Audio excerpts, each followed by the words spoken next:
Tujuan kami mengambil film yang berjudul Cek Toko Sebelah ini karena memiliki banyak pesan moral yang dapat kita ambil. Beberapa di antaranya yaitu toleransi keberagaman. Di film ini, Ko Afu memiliki banyak karyawan yang berbeda agama dengannya. Tetapi Ko Afu memperlakukan karyawannya tersebut seperti keluarganya sendiri. Dan Ko Afu memiliki saingan di sebelah tokonya. Tetapi pada akhir film, mereka berdua menjalin hubungan yang baik. Kedua yaitu bertanggung jawab. Ko Afu bertanggung jawab terhadap karyawannya. Hal ini tampak ketika Ko Afu memberikan pesangon kepada karyawannya ketika toko tersebut mau ditutup. Baiklah, saya akan menyebutkan tokoh utama serta sifat dan sikap dari pemain Cek Toko Sebelah. Jadi pada film Cek Toko Sebelah ini ada 5 pemain yang lumayan sering disorot. Yang pertama itu adalah Cheo Kin-won sebagai Ko Afu. Ko Afu pada cerita Cek Toko Sebelah ini berperan sebagai ayah. Nah, sifat dari Ko Afu ini yang pertama itu humble dan memiliki rasa kebersamaan. Yang seperti kita lihat, Ko Afu ini mempunyai toko dan ia menganggap semua karyawannya itu sebagai keluarga dia. Yang kedua adalah Ko Afu ini pekerja keras. Walaupun dia sakit, dia tetap bekerja. Walaupun pada akhirnya dia tetap berhenti karena penyakitnya semakin berbahaya. Yang ketiga itu bertanggung jawab.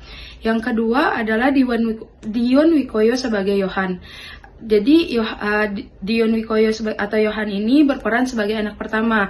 Sifat dan sikapnya itu yang pertama adalah emosional. Pada kita lihat pada adegan di mana ayahnya memberi toko keluarganya kepada adiknya.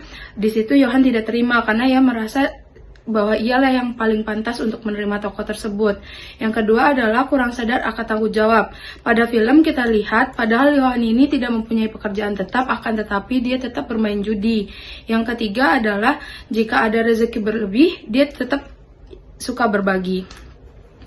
Yang pemeran ketiga adalah Ernest Prakasa atau sebagai Erwin. Erwin ini berperan sebagai anak kedua. Erwin ini dapat kita lihat yaitu pekerja keras. Seperti yang kita lihat, dia itu bekerja di sebuah kantor dan sudah dapat dipromosikan ke kantor Asia Tenggara. Terus Erwin ini lumayan family man, yaitu mendahulukan apa yang diminta oleh orang tuanya. Yang seperti kita tahu bahwa ayahnya atau Ko Afu memberikan toko kepada dia dan Erwin menyanggupi itu untuk kayak trial selama sebulan. Tokoh keempat ada Adinia Wirasti sebagai Ayu. Nah, Ayu ini berperan sebagai istrinya si Yohan dan sifat-sifat Ayu ini adalah yang pertama penyabar. Jadi karena si Yohan tadi emosional, nah Ayu ini bisa meredam emosi dari si Yohan tersebut. Yang kedua adalah pekerja keras. Yang dapat kita lihat pada awalnya Ayu itu tidak dapat membuat kue, tapi dia selalu mencoba sampai kuenya itu bisa terjual dengan laris dan ada rencana untuk membuka toko baru, toko kue sendiri maksudnya. Nah, tokoh yang terakhir adalah Gisela Anastasia sebagai Natalie. Natalie ini berperan sebagai pacarnya Erwin. Sifat Natalie ini yang dapat kita lihat yang pertama adalah mementingkan ego sendiri. Kayak dia tuh dan kurang pas menjadi pasangan si Erwin. Natalie ini kurang sportif. Pada yang kita lihat sendiri pada film, kayak pada saat Erwin mendahulukan kehendak dari orang tuanya, Natalie ini sangat bertentangan dengan pendapat Erwin gitu. Tapi setelah dia diberi saran oleh Ayu yang istri Yohan tadi, akhirnya Natalie bisa menjadi pasangan yang suportif dan tidak terlalu mementingkan egonya sendiri. Konflik yang terjadi dalam film Cek Toko Sebelah ini adalah ketika Erwin yang diminta untuk melanjutkan usaha toko kelontong ayahnya, Ko Afu. Sedangkan ia memiliki karir yang cemerlang di bidang yang diinginkannya dan seorang kekasih yang cantik bernama Natalie. Erwin serasa dihantam mimpi buruk ketika ayahnya memintanya untuk meneruskan usaha toko kelontong keluarganya tersebut. Akhirnya Ko Afu menyadari kesalahannya karena ia telah memaksakan keinginannya kepada anak-anaknya. Ia pun menyerahkan toko kelontong tersebut kepada anak sulungnya Yohan dan mengizinkan Erwin untuk kembali bekerja di bidang yang diinginkannya. Ko Afuk melakukan itu semua karena ia tidak ingin ada konflik di keluarganya. Peran antagonis yang ada di film Cek Toko Sebelah yaitu diperankan oleh Tora Sudiro yang berperan sebagai Robert yang menjadi dog collector yang ingin membeli toko Ko Afuk dan toko sebelahnya. Jadi, dari film Cek Toko Sebelah tersebut dapat kita simpulkan bahwa semarahnya setidak sukanya orang tua kepada kita terhadap anaknya, pasti akan tetap sayang pada anaknya. Lalu, setiap usaha pasti ada saingannya. Tapi, kita harus bersaing dengan sehat, tidak boleh saling menjatuhkan. Tanggung jawab terhadap karyawan itu perlu, seperti Ko Afuk yang bertanggung jawab atas karyawannya. Selepas Ko Afuk menutup tokonya, lalu Ko Afuk memberikan apa yang menjadi hak karyawannya setelah diberhentikan dari pekerjaannya. Lalu, jangan menganggap hal kecil seperti menampar bokong itu hal biasa. Itu adalah sebuah pelecehan seksual. Kesimpulan lainnya yaitu kakak adik harus akur, harus kompak, tidak saling menyalahkan. Kesimpulan lain yang dapat kita ambil dari film ini yaitu adanya nilai saling menghargai, saling menghormati, saling memahami, ketangguhan, berjuang demi keluarga, dan tidak mementingkan diri sendiri. Nama saya Putri Ramadhani, NIM saya 22011363. Saya ingin menjadi HRD di sebuah perusahaan yang terkenal dan ternama di sebuah kota besar. Assalamualaikum warahmatullahi wabarakatuh. Perkenalkan, nama saya Rania Putri Amara. Saya berasal dari Prodi Psikologi, Fakultas Psikologi dan Kesehatan Universitas Negeri Padang.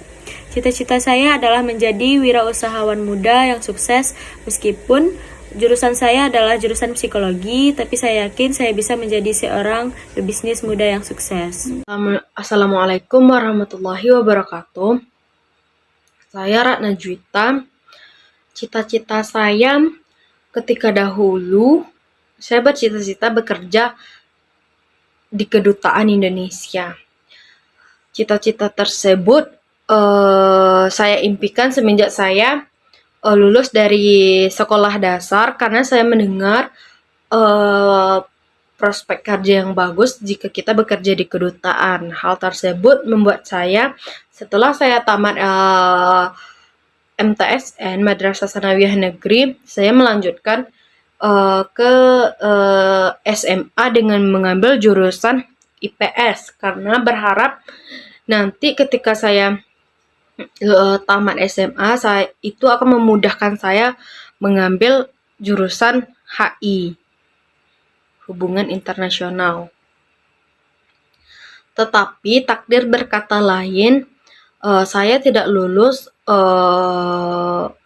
jurusan HI di kampus manapun, sehingga pilihan kedua saya yaitu mengambil psikologi. Semenjak jadi psikologi Universitas Negeri Padang, saya mengubah mimpi saya yang dahulunya bekerja di kedutaan. Saya ingin membantu orang lebih banyak. Ya Allah, klise banget enggak sih? Saya mengubah impian saya menjadi orang yang berguna di masyarakat, karena dilihat dari lingkungan saya, begitu banyak teman-teman saya yang mengalami masalah mental. Karena kan kesehatan tersebut tidak hanya berasal dari kesehatan fisik, tapi kesehatan mental juga. Membantu menjadi pendengar yang baik, meskipun bukan hanya jurusan psikologi yang akan membuat kita menjadi pendengar yang baik, tetapi jika kita bisa membantu orang lain seperti keluar dari traumanya, itu akan membuat kebahagiaan tersendiri bagi saya. Jadi semakin banyak orang keluar dari masalah mentalnya, itu akan membuat kebahagiaan sendiri bagi saya. Baiklah, saya Septi Ramayati dengan NIM 220111387. Pada saat ini, saya belum mempunyai cita-cita yang secara spesifik, akan tetapi saya punya rencana jika saya sudah memiliki pekerjaan tetap dan sudah cukup modal atau finansial, saya ingin membuka usaha sampingan. Tapi usaha sampingannya itu saya belum tahu apa, tapi dalam rancangan saya itu adalah seperti kayak toko atau kos-kosan. Terima kasih.